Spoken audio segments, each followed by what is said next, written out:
Fidèle. Bonjour Julien.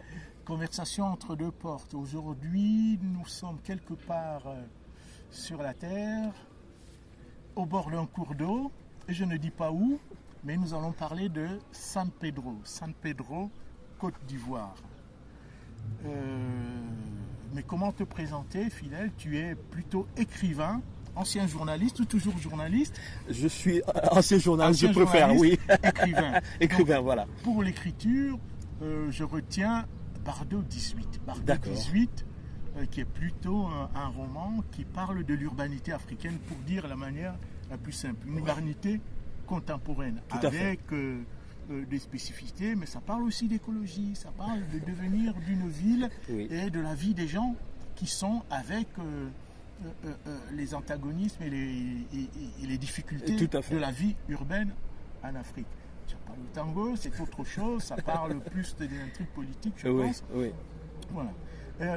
Mais pour commencer, là, qu'est-ce que tu peux nous dire sur San Pedro?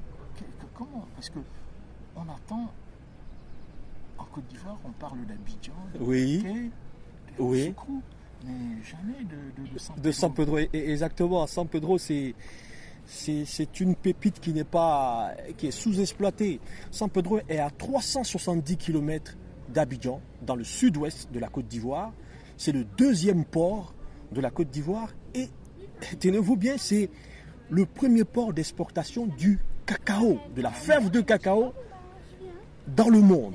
Donc, les 80% des 2 millions de tonnes annuelles que la Côte d'Ivoire produit en tant que premier pays producteur de cacao au monde, les 80% de ces produits-là passent par San Pedro.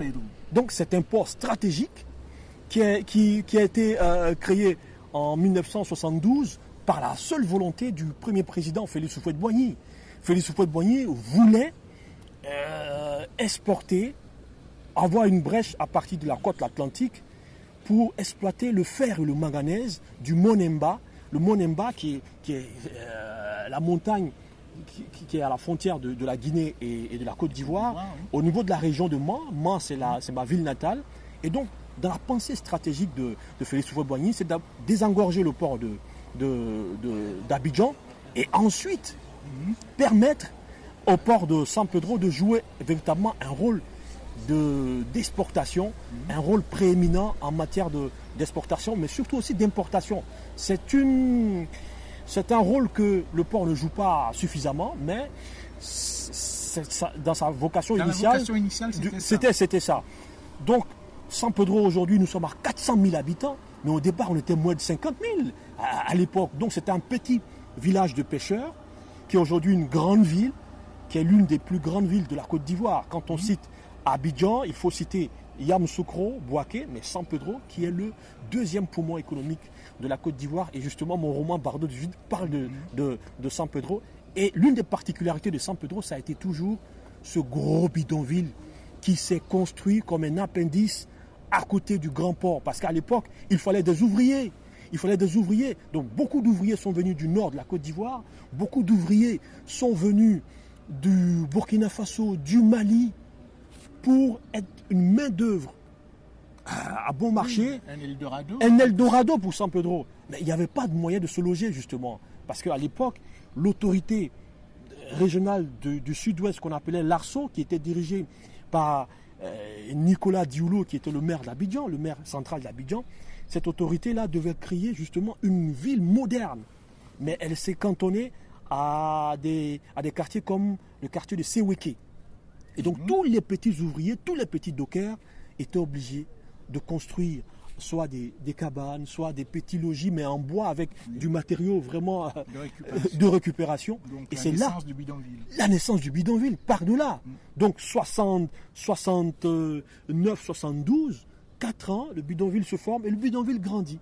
Le bidonville grandit jusqu'à devenir l'un des plus grands bidonvilles d'Afrique de l'Ouest, même si aujourd'hui, effectivement, il y a des commodités urbaines au Bardo. Donc voilà comment on peut présenter San Pedro, une grande ville, poumon économique de la Côte d'Ivoire, mais une ville sous-exploitée sur le plan touristique, sur le plan culturel et sur le plan humain.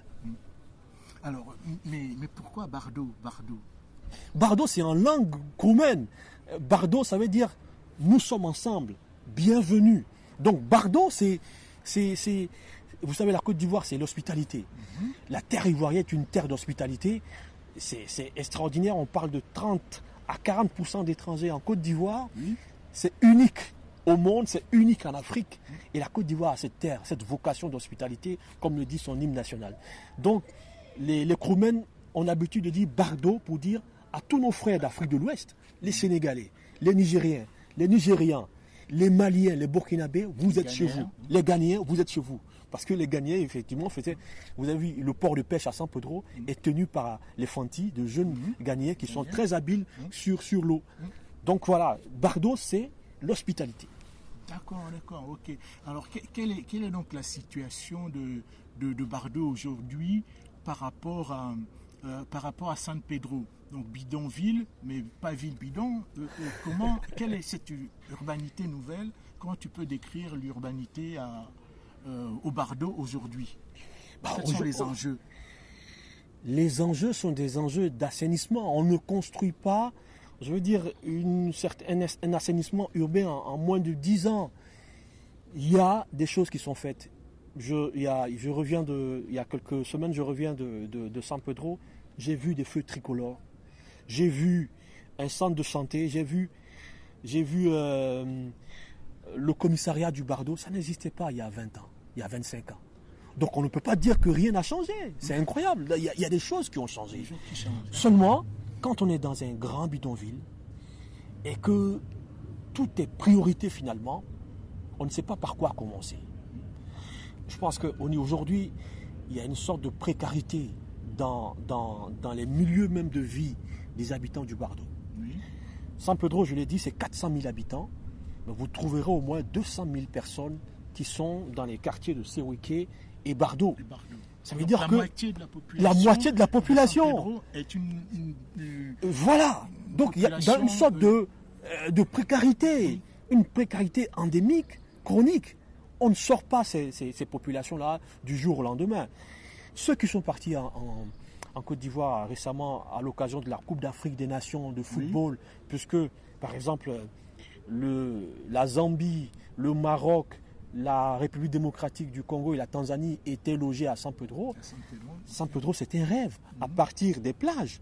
C'est-à-dire, pour le Marocain qui est allé à San Pedro, lorsqu'il découvre les plages de San Pedro, elles sont extraordinaires.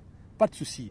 Mais l'envers du décor, c'est de prendre son taxi communal et de rentrer dans les près de 20 sous-quartiers de Bardo pour comprendre qu'en fait, il y a encore la poussière.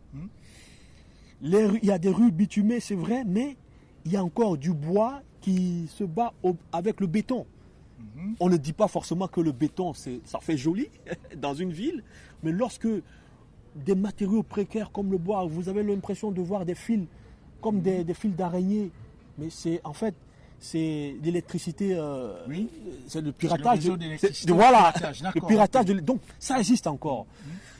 On ne montre pas son village avec la main gauche pour dire simplement que il y a des choses qui sont bonnes, il y a des choses moins bonnes, mais Bardo existe. Et sur le plan humain, il y a toujours cette chaleur-là qu'on peut récupérer, mais il y a encore des écoliers qui manquent de latrines, il y a encore des écoliers qui manquent de soins de santé primaire, et ça, il faut qu'on pallie ces carences-là. Oui, alors quand on parle de ce Bardo, donc San Pedro, ville portuaire, donc à côté de l'eau, quel est le paysage initial de San Pedro? Quelle est la végétation? Est-ce qu'au Bardo, on a cette présence du végétal encore? Quelle est l'ambiance, quelle est l'image qu'on peut avoir au-delà des constructions qui ne sont pas toujours des constructions pérennes, qui sont de briques et de broc pour certaines, et l'évolution qui se fait petit à petit de l'enracinement, mais comment, qu'est-ce qu'on peut dire? Alors, non, San Pedro, la configuration de San Pedro, vous êtes comme dans une cuvette. Oui. Vous êtes comme dans une cuvette. Vous allez voir que à partir du port de San Pedro jusqu'à la plage, il y a encore des forêts très hautes. Mais lorsqu'on descend vers la ville, on se rend compte que San Pedro, ça a été du remblayage. Dans dans les quartiers résidentiels, mon père expliquait que c'était du remblayage véritablement. C'est à coup de remblayage qu'on a pu avoir de la terre ferme pour pouvoir construire. Donc, souvent, les forages ont des problèmes à San Pedro. L'eau potable, il y a des problèmes d'eau potable parce que les forages ne sont pas profonds. Et ce remblayage-là nous montre que très rapidement, la nappe phréatique n'est pas stable. Quand vous arrivez au Bardo, ce que vous constatez, c'est qu'il y a une disparité. Vous avez des immeubles qui ont poussé. C'est incroyable. Vous êtes dans un bidonville, mais des immeubles poussent. Ça veut dire que des gens ont, par exemple, des titres fonciers depuis 70. Depuis 30 ans, ils ont des titres fonciers. Avec leurs enfants ont été scolarisés, leurs enfants sont devenus cadres, leurs enfants sont partis en Europe. Et c'est la même chose un peu partout dans toutes les grandes capitales. Vous avez des gens avec leur fortune personnelle construisent des immeubles et à côté, vous avez exactement. Tout un ensemble d'habitats qui est exactement précaire, très précaire. Et donc le Bardo ressemble à cela. Vous avez des immeubles un peu de façon disparate et puis vous avez soit du béton, soit des planches, soit du fer, soit de la paille, mais de la précarité primaire. Vous avez l'impression, mais est-ce que des êtres humains vivent là? On vous dira, oui, il y a un écolier qui vit là et qui va très tôt le matin à l'école. Et c'est ça qui me déchire le cœur. C'est de savoir que dans une ville ou dans un pays comme la Côte d'Ivoire, où on parle de miracle, de deuxième miracle ivoirien, il y a des enfants au Bardo, dans certaines bidonvilles, qui n'arrivent pas à manger. J'ai vu des enfants boire juste de l'eau sucrée, dormir pour demain affronter la journée du lendemain. Et ça, c'est révoltant. Ça, c'est révoltant. Et sur le plan des infrastructures, quand je regarde sur le plan éducatif, il y a des lycées, il y a des collèges. Mais c'est la même précarité infrastructurelle. Et ça, c'est quelque chose que je dénonce. Pour une grande ville comme San Pedro, par exemple, vous avez un hôpital qui a fait peau neuve, bravo. Vous avez un stade de 20 000 places, bravo. Vous avez une université qui, à terme, qui a été ouverte en 2021, une université ouverte sur les métiers de la mer, qui, à terme, fera 20 000 places, mais qui est autour de 1000 places aujourd'hui, 1000 étudiants aujourd'hui. Il y a des choses qui bougent à San Pedro. Mais on n'a pas une bibliothèque, par exemple, pour l'écrivain que je suis. Moi, j'ai mal au cœur, par exemple. Une bibliothèque à l'image d'une ville portuaire qui est le deuxième poumon économique de la Côte d'Ivoire. Et la Côte d'Ivoire, ce n'est pas n'importe quel pays en Afrique de l'Ouest. Donc c'est ça les grands enjeux. Voilà, au niveau de l'urbanité, une urbanité manquée. Donc San Pedro, c'est une urbanité manquée parce que le projet que le président Félix Houphouët-Boigny a confié à une autorité de régulation, parce que c'est souvent rare dans nos villes de dire nous avons un plan urbain pour une ville, il faut respecter ce plan urbain. Quand vous prenez la carte stratégique de San Pedro, il y a des routes qui sont prévues être construites depuis 70. Sur papier, c'est construit. Mais en réalité, elles sont encore là. D'accord. Mais vaste programme. Alors, dans tout ça, quelle est pour toi donc l'image prospective, c'est-à-dire que peut devenir Bardo, San Pedro d'ici une vingtaine d'années, disons, les années 50, Bardo dans les années 50. Oui. Faut-il en comprendre? Il y a d'abord une explosion démographique qui est certaine. Cette explosion démographique va avec l'explosion de l'immobilier. Donc aujourd'hui, ceux qui avaient des terrains de 400 mètres qu'ils pouvaient acheter à 1000 euros, aujourd'hui, c'est x10, x20. Les plus riches sont au bord de l'océan Atlantique, ont pu avoir des terrains et aujourd'hui, on est en train de déposséder ceux qui n'ont pas pu exploiter le terrain. Donc San Pedro, c'est une ville d'avenir extraordinaire. Il y a 20 ans, moi il y a 25 ans, j'étais encore élève en terminale là-bas. Je me rends compte qu'effectivement, ceux qui ont investi à San Pedro ont eu le nez fin, on va le dire. Donc San Pedro, c'est une ville d'avenir parce que c'est une ville universitaire qui est en construction et il faut compter avec cette jeunesse de San Pedro. C'est une jeunesse qui se bat, qui n'attend pas forcément les moyens de l'État. C'est une jeunesse qui est dans l'informel comme toutes les jeunesses des grandes capitales africaines. Quand vous arrivez dans un marché à San Pedro, vous sentez la vitalité de ce peuple-là, des gens qui se lèvent très tôt à 4 h du matin et qui se couchent à 22 h du matin, à 22 h le soir, pour vous dire simplement qu'il y a une vitalité. Maintenant, comment organiser, comment structurer cette vitalité africaine de la jeunesse qui ne manque pas? C'est ça la grande question. Et si nos dirigeants peuvent répondre à cette question, parce que San Pedro, c'est une ville futuriste, les gens viennent d'Abidjan pour passer leur week-end, les plus beaux week-ends, il y a un 5 étoiles à San Pedro, mais ils repartent.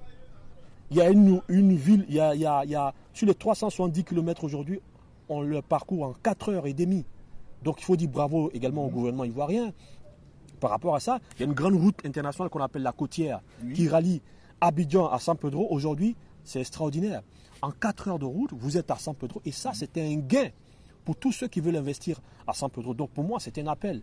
Pour ceux qui ont une visée de prospection, San Pedro, c'est le meilleur. C'est un port qui va s'ouvrir. Il y a un nouveau terminal à conteneurs qui ouvre véritablement les capacités d'accueil du port.